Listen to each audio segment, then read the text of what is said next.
ಕೊಟ್ರಿ ಕೊಟ್ರಿ ನನಗೆ ಇತ್ತೀಚೆಗೆ ಒಳ್ಳೆ ನೀರ ಕುಡಿಬೇಕು ಅನಿಸ್ತಾ ಇತ್ತು ಕಣಲ್ಲ. ಒಳ್ಳೆ ಫ್ರೆಶ್ ನೀರ ಬೇಕು ನನಗೆ. ಏನಾರ ಮಾಡಿ ಕೊಡ್ತೀನಲ್ಲ. ಮಾಡಿಸ್ತೀಯ ವ್ಯವಸ್ಥೆ ಮಾಡಿಸೋ ನನಗೆ. ನೀರ ಕುಡಿಯೋದೈತೆ, ಕುಡಿದು ಎಷ್ಟೋ ವರ್ಷ ಆಗ್ಬಿಟ್ಟೈತೆ ನೀರನ್ನ. ಆರೋಗ್ಯಕ್ಕೆ ಬೇರೆ ಒಳ್ಳೇದು ಅಂತ ಹೇಳ್ತಾರೆ. ಬೆಳಗ್ಗೆಲೆ ಹಾಲು ಹೊಟ್ಟೆ ಕುಡಿದ್ಬಿಟ್ರೆ ತುಂಬ ಒಳ್ಳೇದು ಅಂತ ಹೇಳ್ತಾರೆ ಆರೋಗ್ಯಕ್ಕೆ. ಹಂಗಾಗಿ ನನಗೆ ನೀರ ಕೊಡ್ಸಲ್ಲ ಕೊಟ್ರಿ. ಇದೊಳ್ಳೆ ಚೆನ್ನಾಗಾಯ್ತಲ್ಲ. ಎಮ್ಮೆ ಗೆರೋ ಚಿಂತೆ ಆದರೆ ಕೋಣಿಗೆ ಇನ್ನೇನೋ ಚಿಂತೆ ಅನ್ನಂಗಾಯ್ತು. ಮೊದಲೇ ಈ ಹೋಟ್ಲು ಮೆಷಿನ್ಗೆ ನಾನು 150 ರೂಪಾಯಿ ಸಾಲನ ಇನ್ನೂ ಕೊಟ್ಟಿಲ್ಲ. ನೀನು ನೀರ ತಾಂಬ ಅಂತ ಹೇಳ್ತೇನೆ ಹೇಳು. ಅದೇನು ಕಡಿಮೆ ಐತೆ. ಒಂದು ಲೋಟಕ್ಕೆ 100 ರೂಪಾಯಿ ಐತೆ. ಲೇ ಲೇ ಲೇ ಕೊಟ್ರಿ, 100 ಅಲ್ಲ ಕಣೋ, 1000 ಆಗಲಿ. ಒಂದು ಮಡಿಕೆ ನನಗೆ ನೀರಾಗಬೇಕು ಅಷ್ಟೇ. ಅದ್ರಲ್ಲಿ ನಿನಗೂ ಪಾಲು ಕೊಡ್ತೀನಪ್ಪ, ಬರೀ ನಾನು ಕುಡಿಯಲ್ಲ. ಏನು ಶೇಖರಣ, ನೀವು ಬರ್ರಿ, ನಿಮಗೂ ಬೇಕಾದ್ರೆ ಕೊಡ್ತೀವಿ. ನಮ್ಮ ಜೊತೆ ಭಾಗಿಯಾದ್ರೆ ಏನಾರ ಮಾಡಿ ನನಗೆ ನೀರ ಕೊಡಿಸ್ರಿ. ನೀರ ಅಂದ ಕೂಡಲೇ ನೆನಪಾಯ್ತು. ಇಲ್ಲೇ ನಮ್ಮ ಖುಷಿಪುರದ ಪಕ್ಕದಲ್ಲಿ ಮಲ್ನಾಡಹಳ್ಳಿ ಐತಲ್ಲ, ಆ ಮಲ್ನಾಡಹಳ್ಳಿಗೆ ಈಗ ಒಳ್ಳೆ ನೀರ ಇಳಿಸ್ತಾರೆ. ಅಲ್ಲಿ ಅವಾಗವಾಗ ಹುಡುಗರೆಲ್ಲ ಹೋಗ್ಬಿಟ್ಟು ಒಳ್ಳೆ ಚೆನ್ನಾಗಿ ನೀರ ಕುಡ್ಕೊಂಡು, ಆಮೇಲೆ ಒಳ್ಳೆ ಬದಿ ಚೆನ್ನಾಗಿ ಗೀಜಿ ಹೊಡ್ಕೊಂಡು ಭಾಳ ಚೆನ್ನಾಗಿ ಎಂಜಾಯ್ ಮಾಡ್ತಾರೆ. ಈಗೇನ ಬಿಡೋತ್ಲಾಗೆ ಈಗ ಕಡಿಮೆ ಆಗುತ್ತೆ. ಮೊದಲೆಲ್ಲ ಈಚಲ ಮರದ್ದು ತೆಂಗಿನ ಮರದ್ದು ನೀರನ್ನು ಇಳಿಸ್ಬಿಟ್ಟು ಅಲ್ಲಲ್ಲೇ ಹೊಟ್ಟೆ ತುಂಬ ಕುಡಿದು ಹಬ್ಬ ಎಷ್ಟು ಆರೋಗ್ಯವಾಗಿರ್ತಿದ್ರು ಜನಗಳು. ಈಗ ಸ್ವಲ್ಪ ಕಡಿಮೆ ಆಗುತ್ತೆ. ಏನೋ ಮಲೆನಾಡಹಳ್ಳಿಲಿ ಇನ್ನು ಬೇರೆ ಬೇರೆ ಪ್ರದೇಶದಲ್ಲೆಲ್ಲ ಸಿಗುತ್ತೆ, ನೋಡೋಣ. ಒಟ್ಟು ನೀವು ನೀರ ಕುಡಿಬೇಕಂತ. ಏನು ಪಂಚಾಯತಿ ಪರಮೇಶಣ್ಣ, ಕುರಿಗಾಯಿ ಶೇಖರ ಕೊಟ್ರೇಶಣ್ಣ, ಶೇಖರಪ್ಪಣ್ಣ ಎಲ್ಲರೂ ಒಟ್ಟಿಗೆ ನಮ್ಮ ಹೋಟ್ಲದಾಗ ಬಂದ್ಬಿಟ್ಟಿದ್ದಾರೆ. ಇಷ್ಟು ದಿವಸ ಬೇಕಿದೆ ನಮ್ಮ ಹೋಟ್ಲದಾಗ ಬಂದು ವ್ಯಾಪಾರ ಮಾಡೋದು ನಿಮಗೆ. ಅಬ್ಬಬ್ಬಬ್ಬ ಏನು ಕೊಡಲಿ? ಟೀ ಕೊಡಲೇ? ನೀರ ಕೊಡು. ಅಲ್ಲ ಮಜ್ಜಿಗೆ ಕೊಡು. ತಣ್ಣಗೆ ಹೊಟ್ಟೆಗೆ ಕುಡಿದು ಆರಾಮಾಗಿ ಕುತ್ಕೊಳ್ತೀವಿ. ಒಟ್ಟಿಗೆ ತಣ್ಣಗಿರ್ಬೇಕು. ಮಜ್ಜಿಗೆ ಕೊಡಪ್ಪ. ಆಯಿತು. ಇನ್ನೂ ತಣ್ಣಗೆ ಅಂತಂದರೆ ಮಡಿಕೆ ನೀರು ಇದ್ದಾವೆ, ಮಡಿಕೆ ನೀರು ಕೊಡ್ತಿದ್ದೆ. ಆದರೆ ಮಜ್ಜಿಗೆ ಕೇಳಿದ್ರೆ ಅಂದ್ಮೇಲೆ ಮಜ್ಜಿಗೆನ ಕೊಡ್ತೀವಿ ಬಿಡಿ ಅತ್ಲಿಗೆ. ನನ್ನ ಹೋಟ್ಲು ಮಜ್ಜಿಗೆನ ನೀವು ಭಾಳ ಇಷ್ಟಪಡ್ತೀರ, ನಂಗೆ ಗೊತ್ತು. ಈ ಬಿಸಿಲಿಗೂ ಅದಕ್ಕೂ ನೀವು ಮಜ್ಜಿಗೆ ಕುಡಿದ್ಬಿಟ್ರೆ ಹಂಗೆ ತಲೆ ತೂಗ್ಬಿಡುತ್ತೆ. ಮಜ್ಜಿಗೆ ಕುಡಿದು ದಿಂಬಿಗೆ ತಲೆ ಕೊಟ್ಟರು ಅಲ್ಲೇ ನಿದ್ದೆ ಹೊಡೆದು ಬಿಡ್ತೀರ. ಅಷ್ಟು ಚೆನ್ನಾಗಿ ಮಾಡ್ತೀನಿ ನಾನು ಮಜ್ಜಿಗೆ ಮಾತ್ರ. ನನ್ನ ಹೋಟ್ಲದು ಮಜ್ಜಿಗೆ ಅಷ್ಟು ಚೆನ್ನಾಗಿರುತ್ತೆ.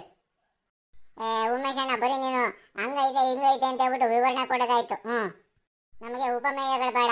ಹೊಟ್ಟೆ ತುಂಬ ಮಜ್ಜಿಗೆ ಕುಡಿಯೋ ಕೊಡಪ್ಪ ಲೋಟದಾಗೆ. ಆಯ್ತು ಬಿಡೋಣ, ಕುಡಿಯುವಂತೆ ಬಿಡು. ಏನು ಜೀವನದಲ್ಲಿ ಎಂತೆಂಥ ಮಜ್ಜಿಗೆ ಕುಡ್ದಿದೆ ಅತ್ಲಾಗೆ ನಮ್ಮ ಹೋಟ್ಲು ಮಜ್ಜಿಗೆ ಕುಡಿಯುವಂತೆ. ಉಮೇಶಣ್ಣ, ಸುಮ್ಮನೆ ಮಜ್ಜಿಗೆ ತಗೋಣ. ಎಲ್ಲೆಲ್ಗೋ ಹೋಗುತ್ತೀವಣ್ಣ. ಮಜ್ಜಿಗೆ ಕೊಡು ಅಂತಂದ್ರೆ ಎಲ್ಲೆಲ್ಗೋ ಹೋಗುತ್ತೆ. ಸುಮ್ಮನೆ ಮಜ್ಜಿಗೆ ಕೊಡೋಣ 3 ಲೋಟ. ಇವರು ಎಂತೆಂಥ ಮಜ್ಜಿಗೆನಾರ ಕುಡ್ದಿರ್ಲಿ, ನಿಮ್ಮ ಹೋಟ್ಲು ಮಜ್ಜಿಗೆ ಕುಡ್ದಿಲ್ಲ, ಅದಕ್ಕೆ ತಂದು ಕೊಟ್ಬಿಟ್ರಿ. ಆಯ್ತು ಬಿಡಲ್ಲ, ಕೊಡ್ರಿ, ತಂದು ಕೊಡ್ತೀನಿ ಬಿಡವು. ಆಳಿಗೆ ಕೋಳಿಗಳು ಇಲ್ಲೇ ಬರ್ತವೆ. ಪಂಚಾಯತಿ ಪರಮೇಶಣ್ಣ, ನಿಮಗೆ ಈ ನೀರ ಕುಡಿಬೇಕು ಹುಚ್ಚು ಯಾಕೆ ಹೆಚ್ಚಾಯ್ತು? ನನಗೇನು ಹುಚ್ಚಿರ್ಲಿಲ್ಲ ಕಣಲ್ಲ. ಹೊರಗಡೆ ಹೋದಾಗ ಅಲ್ಲಿ ಕೆಲವೊಂದು ಕಡೆ ಥಂಡಿ ಪ್ರದೇಶದಲ್ಲಿ ಬೆಳಗ್ಗೆಲೆ ನೀರೇ ಕುಡಿಯೋರು. ನನಗೆ ಒಂದು ಲೋಟ ಕುಡಿಯೋಕೆ ಕೊಟ್ಟಿದ್ರು. ಅದು ನೋಡಿ ನನಗೆ ಒಂಥರ ವಾಂತಿ ಬಂದಂಗೆ ಆಗ್ಬಿಡ್ತು, ವಾಸನೆ.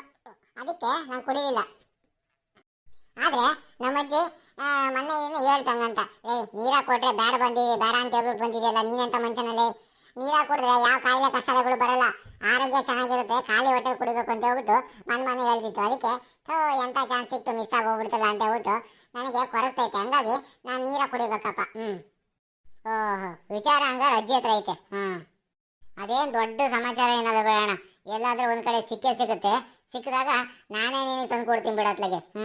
ಫ್ರೆಶ್ ಆಗಿ ಕುಡಿದು ಬಿಡುವಂತೆ, ಆರೋಗ್ಯಕ್ಕೂ ಒಳ್ಳೇದು.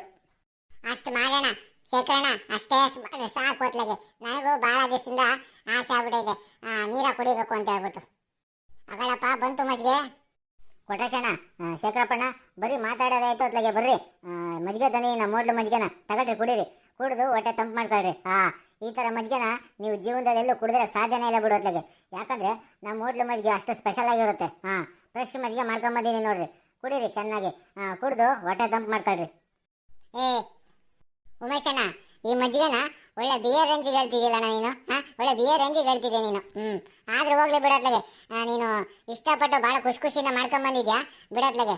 ಈ ಮಜ್ಜಿಗೆನೆ ಬಿಯರ್ ಅಂದ್ಕೊಂಡು ಗಟ ಒಂದು ಲೋಟ ಕುಡಿದ್ಬಿಟ್ಟು ದೇಹ ತಂಪು ಮಾಡ್ಕೊಂಡ್ಬಿಡ್ತೀವಿ ಬಿಡ್ರಿ ಅತ್ಲಾಗೆ. ಆಯಿತು, ನೀವು ಏನಾರ ಅನ್ಕೊಳ್ರಿ, ಒಟ್ಟು ನಮ್ಮ ಹೋಟ್ಲು ಮಜ್ಜಿಗೆ ಕುಡೀರಿ ಅಷ್ಟೇ. ಈಗ ಹಿಂಗೆ ಪರಮೇಶಣ್ಣ ಉಮೇಶ್ ಅಣ್ಣದು ಮಜ್ಜಿಗೆ ಭಾಳ ಚೆನ್ನಾಗಿ ಐತೆ ಕಾರಣ, ಹೋಟ್ಲು ಮಜ್ಜಿಗೆ ಭಾಳ ಚೆನ್ನಾಗೈತೆ ನೋಡು. ಬಾಬಾ ಶುಂಠಿ ಪೇಸ್ಟ್ ಹಾಕಿ ಒಳ್ಳೆ ಒಗ್ಗರಣೆ ಹಾಕೊಂಡು ಭಾಳ ಚೆನ್ನಾಗಿ ಮಾಡ್ಕೊಂಬಂದೈತೆ ಉಮೇಶ್ ಅಣ್ಣ. ಉಮೇಶ್ ಅಣ್ಣನ ಕೈ ಚಲ್ಕ ಕರ ಮತ್ತು ಬಿಡೋತ್ಲಾಗೆ ನಮ್ಮೂರ್ನಲ್ಲಿ ನಿಂತವ್ರು ಯಾರೂ ಇಲ್ವೇ ಇಲ್ಲ ಬಿಡೋತ್ಲಾಗೆ. ಬರೀ ಮಜ್ಜಿಗೆ ಅಂತಲ್ಲ, ಯಾವುದೇ ಟಿಫನ್ ಆಗಲಿ, ಮಧ್ಯಾಹ್ನ ಊಟದಾಗಲಿ, ಯಾವ್ದಾರ ಸಿಹಿ ತಿನಿಸಾಗಲಿ, ನಮ್ಮ ಉಮೇಶ್ ಅಣ್ಣಗೆ ನಮ್ಮೂರಿಗೆ ಯಾರು ಸಾಟಿನಿಲ್ಲ ಬಿಡೋತ್ಲಾಗೆ. ಅಷ್ಟು ಚೆನ್ನಾಗಿ ಅಡುಗೆ ಪದಾರ್ಥಗಳನ್ನ ಅಷ್ಟು ಚೆನ್ನಾಗಿ ಮಾಡಿ ಮಾರಾಟ ಮಾಡ್ತತೆ. ಇನ್ನು ಹಬ್ಬ ಹರಿದಿನ ಕ್ಯಾಟ್ರಿಂಗ್ ವ್ಯವಸ್ಥೆ ಕೊಟ್ಬಿಟ್ರೆ ಅಬ್ಬಬ್ಬಬ್ಬಬ್ಬ ಉಮೇಶ್ ಅಣ್ಣನ ಹಿಡಿದು ಕೊಂಡಾಡೋರು ಇಡೀ ಊರು ತುಂಬ ಇದ್ದಾರೆ. ಹೌದೌದು, ಅಬ್ಬಬ್ಬಬ್ಬ ನಮ್ಮ ಉಮೇಶ್ ಅಣ್ಣ ಅಂತಂದ್ರೆ ಅಂತಿಂತ ಉಮೇಶ್ ಅಣ್ಣಲ್ಲ, ನಳ ಮಹಾರಾಜ ಇದ್ದಂಗೆ. ನಮ್ಮೂರಿಗೆ ನಳ ಮಹಾರಾಜ ಇದ್ದಂಗೆ ನಮ್ಮ ಉಮೇಶ್ ಅಣ್ಣ. ಏಯ್ ಸಾಕು ಸುಮ್ಮನಿರೋಣ ಅತ್ಲಾಗೆ. ಏನು ಒಂದು ಲೋಟ ಮಜ್ಜಿಗೆ ಕೊಟ್ಟಿದ್ದಕ್ಕೆ ನಳ ಮಹಾರಾಜಕ್ಕೆ ಹೋಲಿಸ್ತಾರೆ ನನ್ನ. ನಾನು ನಳ ಮಹಾರಾಜ ಅಲ್ಲ, ಉಮೇಶ ಮಹಾರಾಜ. ಖುಷಿಪುರಕ್ಕೆ ಉಮೇಶ ಮಹಾರಾಜ ನಾನು. ಯಾವುದನ್ನು ನಳಪಾಕ ಇರಲಿ ಎಲ್ಲದನ್ನೂ ಮಾಡಿ ಕೊಡ್ತೀನಿ ನಾನು ಬೇಕಿದ್ರೆ. ಯಾಕೆಂತಂದ್ರೆ ಹೇಳು, ಊರಿಗೆ ಊರ ಜನಕ್ಕೆ ಒಳ್ಳೆ ರುಚಿ ಕೊಟ್ಟರೆ ತಾನೇ ಅವರು ಇದು ಬಂದ್ಬಿಟ್ಟು ನಮ್ಮ ಹೋಟ್ಲಿಗೆ ಬರೋದವರು. ಹಂಗಾಗಿ ನಾನು ಒಳ್ಳೆ ರುಚಿ ಕೊಟ್ಟು ಎಲ್ಲನೂ ಖುಷಿಯಿಂದ ಮಾಡ್ತೀನಿ. ಅದಕ್ಕೆ ಜನ ನಂತಕ್ಕೆ ಬರೋದು. ಅಲ್ಲ ಬರೀ ಮಜ್ಜಿಗೆಗೆ ಹಿಂಗೆ ಅಂದ್ಬಿಟ್ರಲ್ಲ, ದಿನ ತಿಂಡಿ ಟೀ ಕಾಫಿ ಎಲ್ಲ ಕುಡಿಯೋಕೆ ಬರ್ತಾರಲ್ಲ, ಅವಾಗ ಯಾವತ್ತೂ ಇಷ್ಟೊಂದು ಮಾತಾಡಿಲ್ವಲ್ಲ ನೀವು? ಮಾತಾಡಿದೀವಪ್ಪ, ನೀನು ಕೆಲಸದಲ್ಲಿ ತಲ್ಲಿನಾಗಿರ್ತೀಯಲ್ಲ, ಹಂಗಾಗಿ ನಮ್ಮ ಮಾತುಗಳು ನಿನ್ನ ಕಿವಿಗೆ ತಲುಪಲಿಲ್ಲ. ಬರೀ ಟೀ ಕೊಡು, ಕಾಫಿ ಕೊಡು, ಬಿಲ್ ಕೊಡು, ಇವು ಮಾತ್ರ ಚೆನ್ನಾಗಿ ಕೇಳ್ತಾವೆ ನಿನಗೆ. ನಾವು ಹೊಗಳೋದು ಎಲ್ಲಿ ಕೇಳತ್ತಪ್ಪ ನಿನಗೆ? ಹೊಗಳೋದು ನಾವು ಹೊಗಳಿದ್ರೆ ಅದನ್ನ ಸೈಡ್ ಮಾಡ್ತೀನಿ ನೀನು. ಏನೋ ಇರ್ಬೋದು ಅತ್ಲಾಗೆ. ಆರಾಮಾಗಿ ಕುತ್ಕೊಂಡು ನಿಧಾನ ಕುಡೀರಿ. ಏನಾರ ಬೇಕಾ ಟೀ ಕಾಫಿ ಏನಾರು ಬೇಕಾದ್ರೆ ಹೇಳಿ. ಅಲ್ಲಿ ಅಂಗಡಿ ಒಳಗೆ ಇರ್ತೀನಿ ನಾನು, ಏನಾರು ಬೇಕಾದ್ರೆ ಹೇಳ್ರಿ. ಬಿಸ್ಕೆಟ್ ಏನಾರ ಬೇಕೇ ನಿಮಗೆ? ಯಾತು ಬಟಾಟ್ ಸುಮ್ಮನಿರೋಣ ಅತ್ಲಾಗೆ. ಏನಾರ ಬೇಕಾದ್ರೆ ಹೇಳ್ತೀವಿ ಬಿಡು. ಸರಿ ಆಯ್ತು ಆಯ್ತು. ಏನು ಮಜ್ಜಿಗೆ ಅದಾವಣ ಇವು? ಒಳ್ಳೆ ನೀರ ಕುಡ್ದಂಗೆ ಆಗ್ತೈತೆ ನನಗಂತೂ, ಅಷ್ಟು ಚೆನ್ನಾಗೈತಿ ಇದು. ಎಲ್ಲ ನೀರ ಮಜ್ಜಿಗೆ ಇದ್ದಂಗೆ ಇರುತ್ತೆ. ಇದೇನ ಹಿಂಗೆ ಕೇಳ್ತಿದ್ಯಾ? ಒಂದು ಹನಿನೂ ಕುಡಿದಿವ ನೀವು ನೀರನ? ಬಿಡತ್ಲಾಗೆ ಸಾರ್ಥಕ ಆಯ್ತತ್ಲಾಗೆ. ಸುಮ್ಮನಿರು, ತಲೆ ಕೆಡಿಸ್ಕೋಬೇಡ. ನಾನಾಗ್ಲಿ ನಮ್ಮ ಕುರಿಗಾಯಿ ಶೇಖರಪ್ಪಣ್ಣ ಆಗಲಿ ಎಲ್ಲರನಿಗೆ ಒಂದು ಚೆಂಬು ನೀರನ್ನು ತಂದು ಕೊಡ್ತೀವಿ. ಚೆನ್ನಾಗಿ ಗಟಗಟ ಅಂತ ಬೆಳಗಿನ ಜಾವದತ್ತು ಕುಡಿದು ಬಿಡತ್ಲಾಗೆ. ಆರೋಗ್ಯ ಅಂತೂ ಬಿಗಿಯಾಗಿರುತ್ತಂತೆ. ಇತ್ತೀಚಿಗಂತೂ ನನಗಂತೂ ಎಲ್ಲೂ ಸಿಕ್ಕೇ ಇಲ್ಲ. ಸಿಕ್ಕರೆ ಮಾತ್ರ ಮೊದಲು ನಿನಗೆ ತಂದು ಕೊಡೋದು ನಾನು. ಓಹೋ, ನಮ್ಮ ಉಮೇಶಪ್ಪನ ಹೋಟ್ಲಿಗೆ ಬಂದ್ಬಿಟ್ಟು ಎಲ್ಲರೂ ಟೀ ಕುಡಿಯೋದು ಬಿಟ್ಬಿಟ್ಟು ಎಲ್ಲ ಮಜ್ಜಿಗೆ ಕುಡಿಯೋಕೆ ಶುರು ಹಚ್ಕೊಂಡ್ಬಿಟ್ಟಿದ್ದಾರೆ. ಎಲ್ಲ ಎಲ್ಲಿನೋ ಬಿಸಿಲು ಹವಾ, ಈ ಎಲ್ಲಿನೋ ಬಿಸಿಲು ಬರಲಿಲ್ಲ ಅಂತಿದ್ರೆ ಮಜ್ಜಿಗೆಯಲ್ಲಿ ಸೇಲ್ ಆಗೋದು. ಬರೀ ಟೀ ಕಾಫಿ ಕುಡ್ಕೊಂಡೆ ಜನ ಬದುಕ್ಬಿಡೋರು. ಬಿಸಿಲಿಗೆ ತಡೆಯಕ್ಕಾಗ್ದಲೆ ಉಮೇಶನ ಒಳ್ಳೆ ಐಡಿಯಾ ಮಾಡಿದ್ದಾನೆ. ಈ ಹೋಟ್ಲು ಉಮೇಶ ಇದಾನಲ್ಲ, ಭಾಳ ಒಳ್ಳೆ ತಲೆಗಾರ. ಹಂಗಾಗಿ ತಲೆ ಕೂದಲೆಲ್ಲ ಉದ್ರಿ ಬರೀ ಬುದ್ಧಿ ಮಾತ್ರ ಉಳ್ಕೊಂಡ್ಬಿಟ್ಟೈತೆ.